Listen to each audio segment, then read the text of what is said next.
बात उन दिनों की है जब प्राचीन काल के समय विद्यार्थियों को शिक्षा प्राप्त करने के लिए गुरुओं के आश्रम में भेजा जाता था।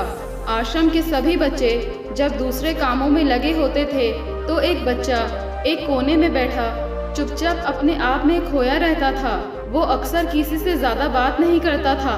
आश्रम की सभी जिम्मेदारियां पूरी करने के बाद जहां सभी बच्चे पूरे दिन की घटनाओं की चर्चा करने लगते, वहीं पर वो शांत रहने वाला बच्चा एक बरगद के पेड़ के नीचे बैठकर ध्यान करने लगता। सभी बच्चों को आश्चर्य होता था क्योंकि उसका कोई दोस्त नहीं था। वो अक्सर आश्रम में अकेला घूमता रहता था। ये देखकर उसके गुरु को बड़ी प्रसन्नता होती थी। उसे लगता था कि कोई तो है आश्रम में जो मौन यानी कि चुप रहने की ताकत को समझता है, उसके महत्व को समझता है। आश्रम के बारे में जब भी कोई ज़रूरी निर्णय लेना होता तो वो उसकी राय ज़रूर लिया करते थे। लेकिन यही बात गुरुजी के दूसरे शिष्यों को बड़ी खटकती थी।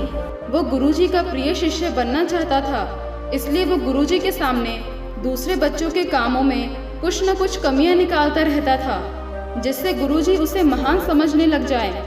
अक्सर वो अपनी जिम्मेदारियां पूरी तरह से निभाने का दिखावा करता था, चाहे उससे कोई सलाह ना भी मांगे, लेकिन फिर भी वो उन्हें अपनी सलाह देता रहता था। वो बहुत बाचाल शिष्य था और आश्रम के दूसरे सभी शिष्यों में बहुत प्रसिद्ध भी था, क्योंकि वो सबसे हंसी मजाक भी करता रहता था, उनसे दिन भर बातें करता रहता था, इसलिए उसकी सबसे दोस्ती हो गई थी। लेकिन जब आश्रम के गुरु उसकी राय न लेकर दूसरे बच्चों की राय लेते थे तो ये बात उसे बड़ी खटकती थी। उसे ये लगता था कि वो उस दूसरे बच्चे से ज़्यादा बुद्धिमान है, लेकिन गुरुजी फिर भी उसकी तरफदारी करते थे। ऐसा नहीं था कि गुरुजी को उस बाचाल शिष्य के स्वभाव के बारे में पता नहीं था, लेकिन गुरुजी उसे अपने तरीके से सीख देना चाहते थे ताकि उसके ज़्यादा बोलने की आदत, दिखावा करने की आदत, दूसरों में कमियां निकालने की आदत हमेशा हमेशा के लिए खत्म हो जाए और वो मौन रहकर ध्यान की गहराइयों को छू पाए। असल में हर सच्चे गुरु की यही इच्छा होती है। वो किसी तरीके से उस बाचाल शिष्य को एहसास कराना चाहते थे कि चुप रहने से ही उस असीम सत्य को जाना जा सकता है, उस विराट का एहसास चुप होकर ही किया जा सकता है। एक दिन गुरुजी को एक तरीका सूझा। उन्होंने आश्रम के सभी बच्चों को अपने पास बुलाया और कहा कि मैं तुम सभी को दो दो हिस्सों में बांटकर अलग अलग गांव में भिक्षा मांगने के लिए भेज रहा हूँ, और जो भी दो बच्चे सबसे ज़्यादा भिक्षा मांगकर लाएंगे उन दोनों को आश्रम की सभी जिम्मेदारियां निभाने का मौका दिया जाएगा। अपनी बात जारी रखते हुए गुरुजी ने बताया कि भिक्षा मांगने से हमारा अहंकार खत्म होता है, इसलिए हर शिष्य पूरे मन से भिक्षा मांगे।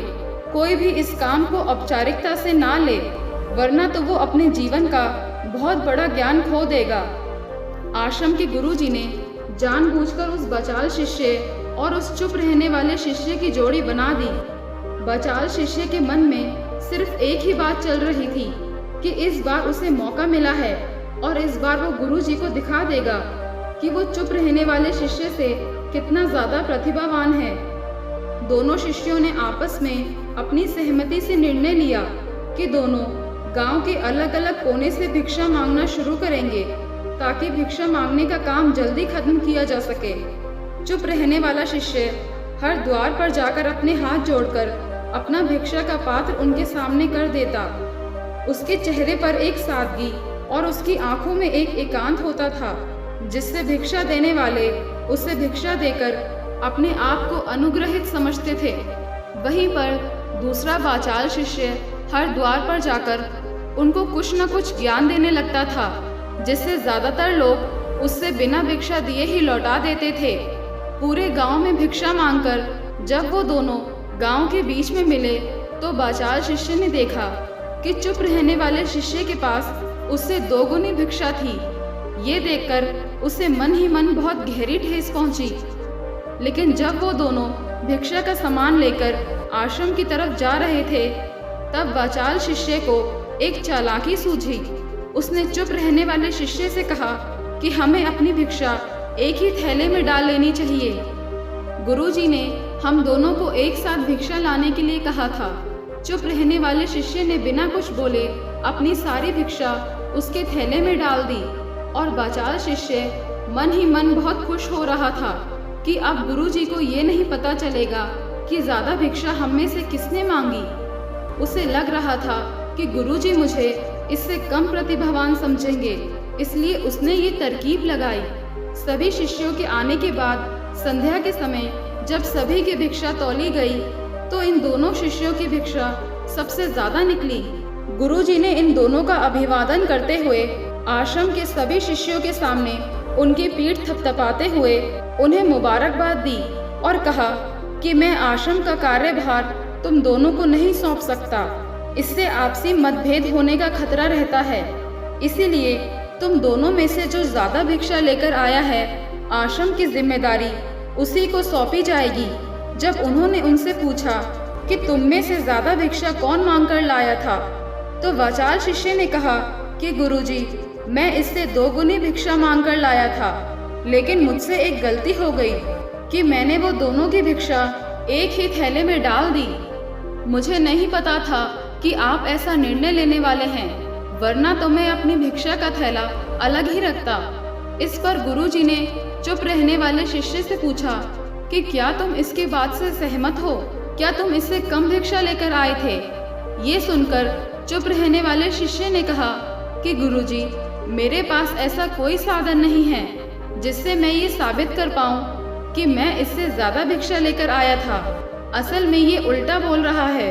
2 गुनी भिक्षा मैं लेकर आया था, ये मुझसे आधी भिक्षा लेकर आया था और इसी ने ही मुझसे भिक्षा एक थैले में डालने की बात कही थी। आश्रम से कुछ दूरी पर एक पहाड़ी थी जिसके पीछे सूरज अभी अभी संध्या के समय ढल रहा था। गुरुजी को तो पता था कि सच कौन बोल रहा है, लेकिन बाकी बच्चों के सामने सच साबित करने के लिए उन्होंने उन दोनों को एक सवाल पूछा कि पीछे पहाड़ी पर तुम्हें क्या दिखाई दे रहा है। ये सुनकर वाचाल शिष्य झट से बोल पड़ा कि गुरुजी, पहाड़ी के पीछे सूरज अपना रंग बिखेर रहा है, आसमान में लालिमा छाई हुई है, ये बहुत ही सुंदर दृश्य है। वो तो और भी बहुत कुछ कहना चाहता था, लेकिन गुरुजी ने उसे चुप कराते हुए कहा। दूसरे शिष्य से जवाब जानने के लिए जब उसकी तरफ देखा तो उसकी आंखों में आंसू भरे हुए थे। श्रद्धा, भक्ति और प्रेम से उसकी आंखें भर आई थी। गुरुजी को उससे पूछने की जरूरत ही नहीं पड़ी। गुरुजी ने सभी बच्चों को संबोधित करते हुए कहा कि मैंने सवाल किया था कि पहाड़ी के पीछे तुम्हें क्या दिखाई दे रहा है। ज्यादातर लोगों को यही दिखाई दिया कि यह एक बहुत सुंदर दृश्य है, लेकिन मजे की बात यह है कि सुंदरता बोलकर नहीं बताई जा सकती, उसे महसूस किया जा सकता है और सामने वाला उस सुंदरता को अपनी आंखों में देख पाता है।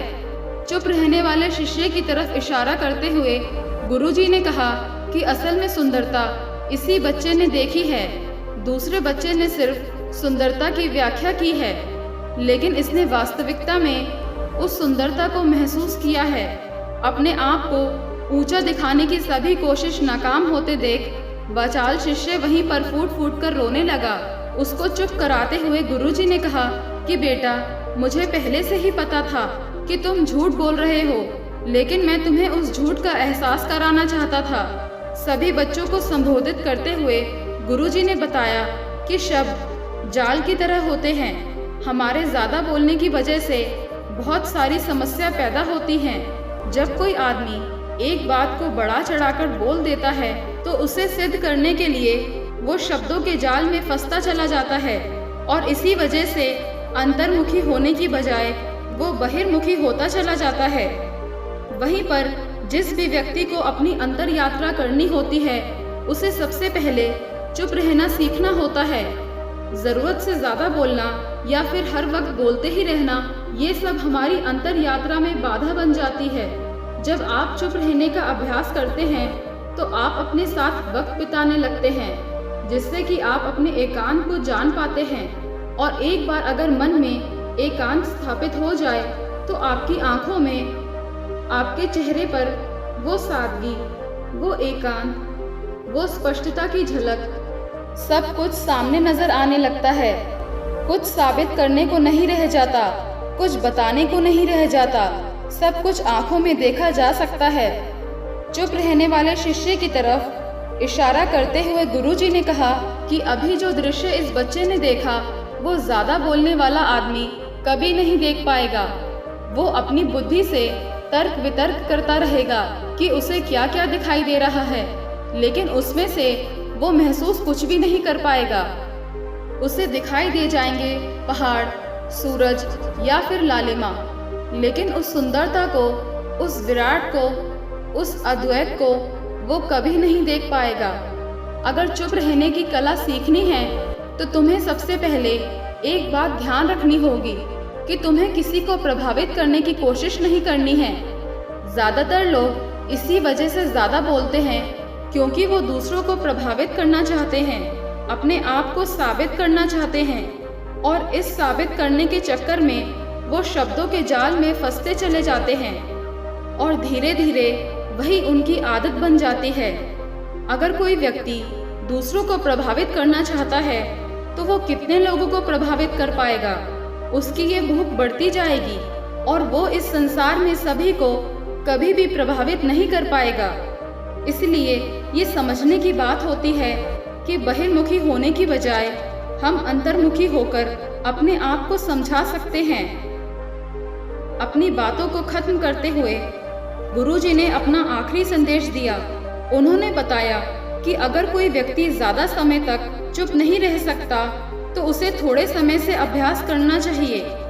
दृढ़ संकल्प लेकर किसी व्रत के भांति दिन में कुछ समय या फिर हफ्ते में कुछ समय या फिर एक दिन चुप रहने का अभ्यास ज़रूर किया जाना चाहिए।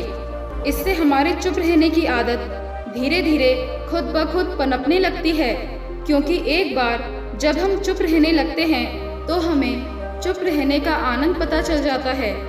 उसके बाद हमें प्रयास नहीं करना पड़ता, बल्कि हमारा मन आनंद की तरफ अपने आप बढ़ता चला जाता है।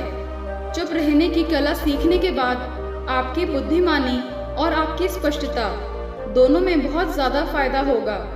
वास्तविकता में जिसे दर्शन कहते हैं वो मौन रहकर ही किया जा सकता है।